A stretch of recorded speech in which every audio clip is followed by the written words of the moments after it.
Hai, Assalamualaikum. Bersama saya lagi dalam Adibah Channel. So, hari ini saya nak berkongsi tips kepada anda semua macam mana kita nak pilih ubat kurap yang sesuai dengan kurap yang kita alami selama ni.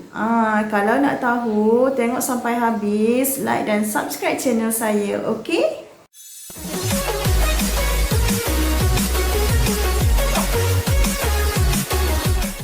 Okey, sebelum saya masuk topik pada hari ini berkaitan macam mana kita nak pilih ubat kurap yang sesuai dengan masalah kurap kita. Mungkin ada yang tak tahu lagi kurap dia kurap yang macam mana, boleh tengok video yang saya pernah buat sebelum ni.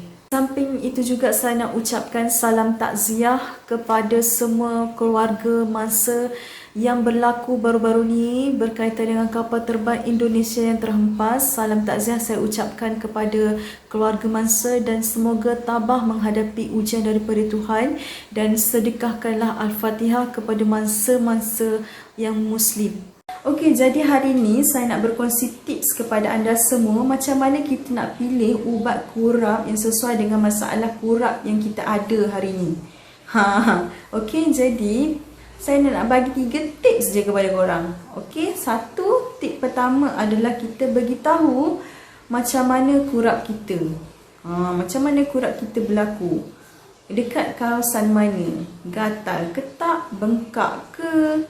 Dah lama dah pakai ubat, banyak dah tak berkesan lah ubat tu. Jadi kena beritahu semua tu kepada farmasi ataupun doktor. Okey, tips yang kedua adalah cara pemakaian yang betul ubat yang doktor atau farmasi bagi tadi. Okey, kena compliance ataupun kita patuhi apa arahan daripada doktor atau farmasi tadi yang bagi ubat kepada korang. Okay. Yang ketiga, kita kena ada ilmu sikit berkaitan dengan ubat yang kita pakai. Tak salah kita ada ilmu pasal ubat itu sebab kita nak pakai untuk diri kita sendiri. Okay. Jadi, kalau kita nak pilih ubat, kena juga ada ilmu supaya kita dapat menggunakan ia sebaik mungkin di hari yang akan datang. Okey, macam contoh kalau dah lupa kan. Kalau lupa, boleh tanya balik farmasi tu. Okey? Biasalah lupa-lupa tu, boleh tanya je. Okey, jom saya kenalkan ubat-ubat yang ada dekat Malaysia untuk masalah kurap. Okey, pertama sekali biasanya ubat kurap ni dia ada 2 jenis. Okey, antifungal cream sahaja ataupun antifungal tambah dengan corticosteroid cream. Okey, jadi kalau antara dua ni kita kena tengok keadaan pesakit. Okey, biasanya kalau semua orang pergi dekat kedai farmasi, farmasi akan tanya kurap tu dah berapa lama, kering ke, macam mana boleh tengok kurap tersebut. Okey, dah banyak kali ke kena kurap ni, sebelum ni pakai ubat apa, berkesan ke tak ubat tersebut. Jadi kenapa kita tanya macam tu, sebab kita nak tahu identify kurap dia macam mana. Okey, jadi untuk tahu masalah ni baru kita boleh recommend ubat yang terbaik untuk pesakit. Okey, contoh ubat-ubat yang sentiasa orang akan cari dekat kedai farmasi adalah ubat Econazine cream. Okey, Econazine cream macam ni ataupun macam ni. Okey, Econazine cream ni dia ada 2 saiz, 10 gram satu, 20 gram satu. Untuk pengetahuan semua, Econazine cream tu sebenarnya sama je kandungan dia. Walaupun dia punya design tu macam lain sikit dari segi warna. Tapi pengilang dia pengilang yang sama. Okey, tak ada isu untuk korang cakap ubat ni lagi sesuai daripada ubat ini. Tidak ada benda tu. Okey, kena bear in your mind. Kita punya Econazine cream ni dia ada 2 saiz. Okey, kandungan Econazine cream ada 2, iaitu Econazole nitrate dan triamcinolone acetonide. Okey, ini adalah combination ubat antifungal dengan corticosteroid topical. Okey, jadi dia sesuai untuk orang yang ada masalah kurap yang bengkak merah. Okey, bila kita sapu dia akan hilanglah sebab dia ada corticosteroid. Tapi kalau ubat tu adalah ubat antifungal sahaja seperti metronidazole sahaja, jadi ubat tu tak ada steroid. Jadi mana lagi berkesan? Kena tengok keadaan pesakit.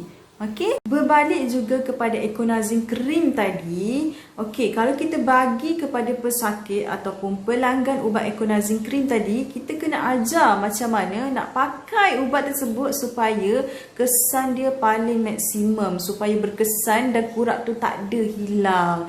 Jadi, nasihat saya kepada semua pengguna di luar sana, bila kita dapat antifungal cream ataupun combination antifungal dengan corticosteroid, korang boleh tanya farmasi macam mana nak pakai dengan cara yang betul.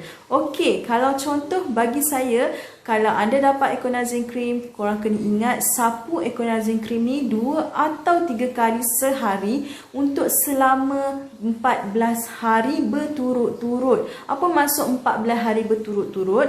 Ia adalah untuk memastikan kulat tu betul-betul mati. Okey, kadang-kadang bila kita dah sapu, dia pun hilang.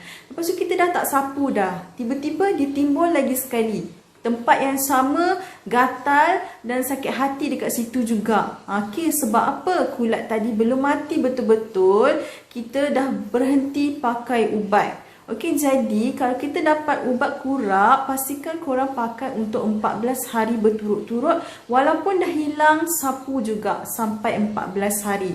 Dan langkah untuk mengelakkan kurap tu datang lagi, korang kena pastikan untuk tidak berkongsi apa-apa pakaian ke. Selain daripada Econazine, ada juga brand yang lain tapi kandungan dia sama. Sebagai contoh, Esocort Cream.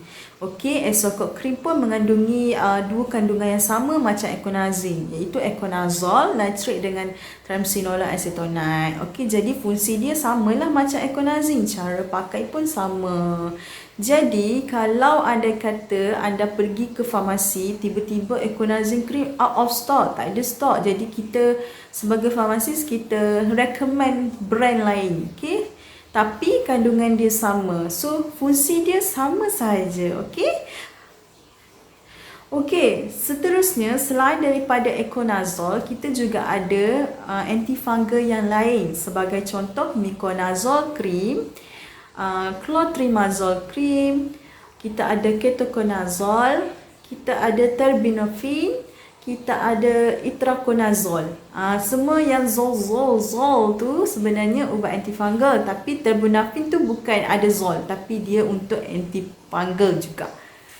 Itu sahaja daripada saya. Jangan lupa like, subscribe dan tengok sampai habis video ni untuk manfaat yang macam ni.